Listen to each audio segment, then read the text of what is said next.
지금부터 내가 해주는 얘기 들어주겠니? 할렐루야. 5월 13일 목요일 새벽입니다. 오늘도 마음을 다해서 하나님께 예배하겠습니다. 너 성결케 위해 1절 2절 찬양합니다. 너 성결케 위해 늘 기도하며 너 주 안에 있어 늘 성경 보고 온 형제들 함께 늘 사귀면서 일하기 전마다 너 기도하라. 너 성결케 위해 내 머리 숙여 저 은밀히 계신 내 주께 빌라. 주 사귀어 살면 주 닮으리니 널 보는 이마다 주 생각하리.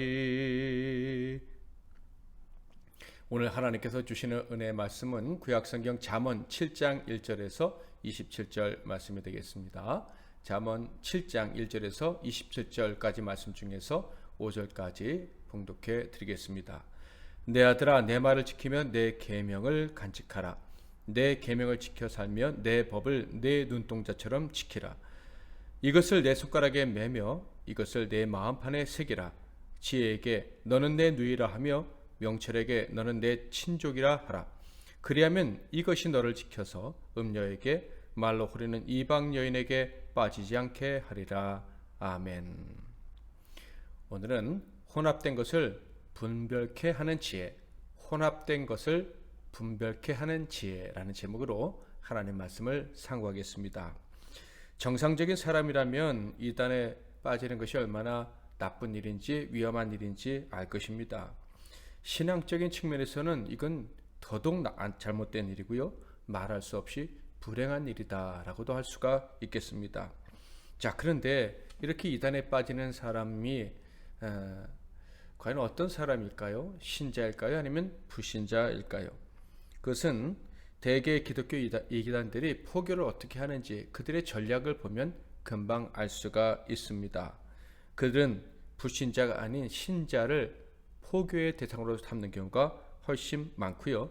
대개의 경우 교회에 이미 다니고 있는 사람을 집중 공략합니다. 불신자보다 교회에 다니며 영적 세계에 관심 있는 사람들을 속이기가 더 쉽다는 것을 그들이 잘 알고 있기 때문이라는 거예요. 거짓 진리를 가르치는 자들의 특징은요, 바로 혼합적이다, 섞여 있다라는 거예요. 온통 거짓말만 하는 것이 아니라 진리와 거짓을 섞어서 이야기를 한다는 거예요. 그러니까 교회 다니면서 어설프게 진리를 듣고 배우고 안다고 생각하는 사람들은 이 혼합주의, 거짓된 이론에 섞여 있는 이론에 섞여 넘어가기가 참 쉽다 하는 거예요. 왜 이단들의 가르침은 더 진실처럼 보입니까? 그것은 듣는 사람에게 더 유익하게, 더 달콤하게 들리기 때문입니다.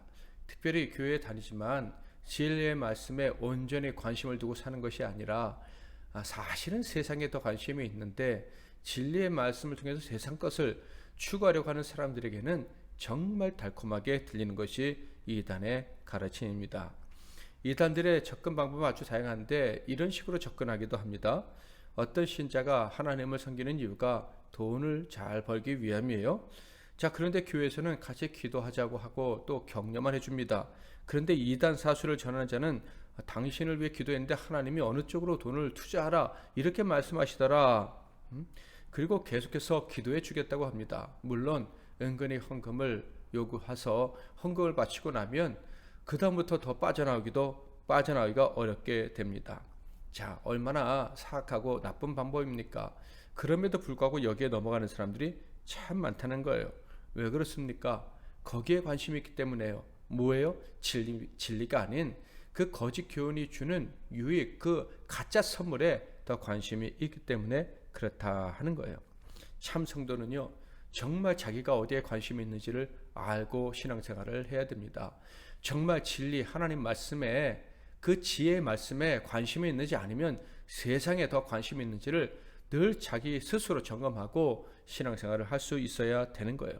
자기 스스로 점검할 수 없으면 교육자나 믿음의 훌륭한 선배들한테 내가 정말 어디에 관심이 있는지 스스로 알 수 없으니 좀 도와달라고 부탁을 해야 할 것입니다. 내가 어디에 관심이 있는지 확인하며 살아야 되는데, 참 신자라면 어디에 관심을 둬야 되겠습니까? 네, 지혜죠. 하나님 말씀. 아무리 둔하고 어리석은 사람이라고 스스로 생각된다 할지라도 하나님 말씀대로 살려고 애쓰고 또 발버둥 치는 것이 정말 필요합니다. 그래야지만 거짓 속임수에 넘어가지 않고 음료의 꾀에 빠져들지 않는 거예요. 잠언 7장에서는 앞에서와 같이 이 지혜를 가장 가까이 두고 소중히 여길 것을 당부합니다. 자, 7장 1절부터 4절을 볼까요? 내 아들아, 내 말을 지키며 내 계명을 간직하라. 내 계명을 지켜 살며 내 법을 내 눈동자처럼 지키라. 이것을 내 손가락에 매며 이것을 내 마음판에 새기라. 지혜에게 너는 내 누이라 하며 명철에게 너는 내 친족이라 하라.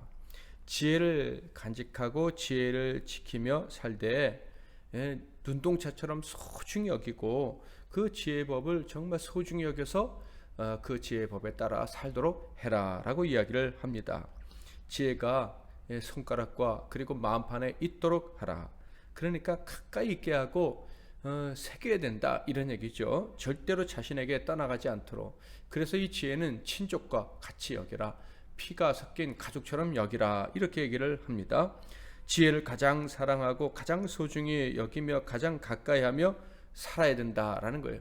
그래야지만 거짓 유혹에, 음료의 유혹에 빠지지 않는다라고 강조하고 있습니다. 5절, 그리하면 이것이 너를 지켜서 음녀에게 말로 흐리는 이방 여인에게 빠지지 않게 하리라.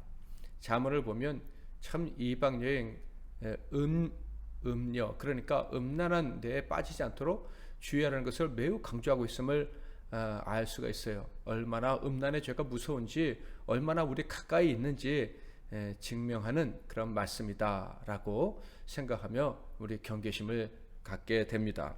자, 지혜를 가까이 두면 음녀에게 빠지지 않는데 지혜를 최우선으로 두지 않는다면 어떤 일이 될까요? 당연히 다른 것, 엉뚱한 곳에 마음을 빼앗기게 되고 만다라고 이야기를 하고 있어요. 자, 그런 사람의 모습을 6절에서 8절에서 알려주고 있습니다.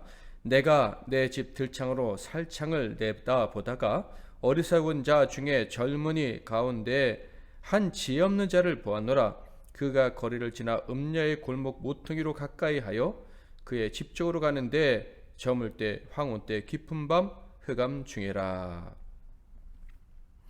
한 젊은이가, 지혜를 사랑하지 않는 젊은이가 유혹에 빠지는 그런 광경을 묘사하고 있습니다. 지혜에 관심이 없는 사람은요, 다른 길이 있는데도 꼭 음녀가 있는 길을 통과해서 자기 집으로 간다라고 이야기를 하고 있습니다. 그러니까 이 거짓 교훈 그리고 더러운 데에 마음이 자꾸 움직인다 하는 거예요. 이 사람은 저녁 혹은 깊은 밤에 음녀가 기다리고 있는 골목을 지나간다라고 이야기를 합니다. 이 사람은요, 음녀를 가까이 하는 것이 죄악이라는 것 본능적으로 알고 있어요. 그래서 대낮에 가지 않고 껌껌할 때 그 길을 통과하는 것이죠. 그런데 죄악인 줄 알면서 왜 그 길로 택해서 갔을까요? 그것은 그가 그것을 사랑하기 때문인 거예요. 하나님의 지혜의 말씀과 그 가르침에 따라 사는 것보다 자기 쾌락과 육신의 정욕에 따라 사는 것을 더 좋아했기 때문이다라는 거예요. 하나님 나라보다 세상 나라를 더 사랑했다 하는 거예요. 말로는 하나님 말씀대로 살고 싶다고 주장했을지도 모릅니다. 그러나 그의 말이 진실이었다면 그는 하나님의 말씀에 좀 더 집중을 해야 했어요. 하나님 말씀에 가까이 하려 노력해야 했다는 거예요. 그러나 그는 지혜를 가까이 하지 않았습니다. 오히려 지혜보다 자신의 쾌락, 자신의 욕망을 더 가까이 하려 했다는 것을 알 수가 있습니다. 지혜보다 그는 세상 것을 더 사랑했기 때문에 욕망의 길을 걸어간 것입니다. 그 길 가까이 다가간 거예요. 결국 그는 악이 움츠리고 있는 함정으로 스스로 찾아가게 된 것이죠. 당연히 지혜보다 세상을 더 사랑하는 자는 세상의 먹잇감이 될 수밖에 없습니다. 10절부터 12절, 그때 기생의 옷을 입은 간교한 여인이 그를 맞으니 이 여인은 떠들며 완악하며 그의 발이 집에 머물지 아니하여 어떤 때에는 거리, 어떤 때에는 광장, 또 모퉁이마다 서서 사람을 기다리는 자라. 자, 결국 음녀가 있는 그 함정으로 들어갔는데요. 당연히 이 음녀와 만나서 대화를 나누게 되겠죠. 자, 그런데 이 악한 여인이 하는 말이 참 놀랍습니다. 13절부터 15절. 그 여인이 그를 붙잡고 그에게 입맞추며 부끄러움을 모르는 얼굴로 그에게 말하되 내가 화목제를 드려 서원한 것을 오늘 갚아노라. 이러므로 내가 너를 맞으려고 나와 내 얼굴을 찾다가 너를 만났도다. 너를 만나기 위해 하나님께 제사를 드렸다고 뻔뻔히 거짓말을 합니다. 특히 화목제를 드렸다라고 이야기를 하는데요. 화목제는 5대 제사 중에 하나입니다. 하나님과 인간과 껄끄러운 관계에 있을 때 하나님께 제사를 드리고 그 모든 껄끄러운 관계를 해소하는 것이 화목제사입니다. 그러니까 하나님께 화목제사를 드렸다 이 말은 내가 전에 하나님과 껄끄러운 관계를 가졌었지만 이제는 다 해결이 되었다. 또 사람들과 관계도 해결되었다. 이 말은요. 마치 우리식으로 말하면 전 남편과 호적 정리가 깨끗하게 끝났다 이런 얘기인 거예요. 나는 아무런 거리낌 없이 새로운 남자를 만날 수 있는 여자다. 그러니 나는 당신을 만날 수 있다라는 이야기입니다. 또 화목제를 드린 후에 당신을 만나게 됐다 이 말은 화목제를 드린 후에는 그 화목제를 드리고 남은 고기를 사람들과 나눠 먹게 되어 있습니다. 그러니까 이 여인은 지금 자기 집에 먹을 것이 참 많다. 나랑 같이 놀면 행복할 수 있다. 즐거울 수 있다라는 이야기를 하는 거예요. 여기서 더 한 걸음 나아가죠. 화목제를 드린 결과 하나님이 당신을 만나게 해줬다. 이렇게 얘기를 합니다. 그러니까 우리의 만남은 우연이 아니고 죄악의 결과도 아니고 하나님의 계획이다 라고 이야기를 하는 거예요. 이 여인은 정말 무서운 죄악으로 이 젊은이를 유혹하고 있는데 그런데 이것이 하나님의 뜻이랍니다. 하나님께 예배하고 하나님께 제사하고 기도한 결과랍니다. 하나님의 계획에 따라서 하나님께 죄 용서 받는 이 거룩한 제사와 더러운 죄악을 섞어버리고 있는 거예요. 자, 그런데 이 어리석은 청년은 어떻게 반응했을까요? 22절. 젊은이가 곧 따랐으니 소가 도수장으로 가는 것 같고 미련한 자가 벌을 받으려고 쇠사슬에 매이러 가는 것과 같도다. 지금 성경은 그가 끌려갔다라고 얘기를 합니다. 그런데 사실 끌려간 것이 아니라 자원해서 간 것이죠. 그럼에도 불구하고 끌려갔다라고 이야기한 이유가 무엇입니까? 그 여인의 말이 완전한 진실이 아님을 느끼면서도 끌려갔다라는 거예요. 그런 느낌을 강하게 주고 있어요. 그렇지만 이 남자는 나중에는 믿어버릴 거예요. 이것이 하나님의 뜻이라고. 죄악에 빠진 사람은 자기를 합리화하기 위해서 그 죄악인 줄 알면서도 하나님의 뜻이라고 거짓을 하고 믿어버리는 법이죠. 그는 이 죄에서 헤어나오려 하지 않을 것입니다. 그리고 헤어나오려고 할 때는 이미 때는 늦은 때죠. 23절. 필경은 화살이 그의 간을 뚫게 되리라. 새가 빨리 그물로 들어가되 그의 생명을 잃어버릴 줄을 알지 못함과 같으니라. 이런 비참한 일을 당하지 않으려면 어떻게 해야 됩니까? 방법은 하나밖에 없어요.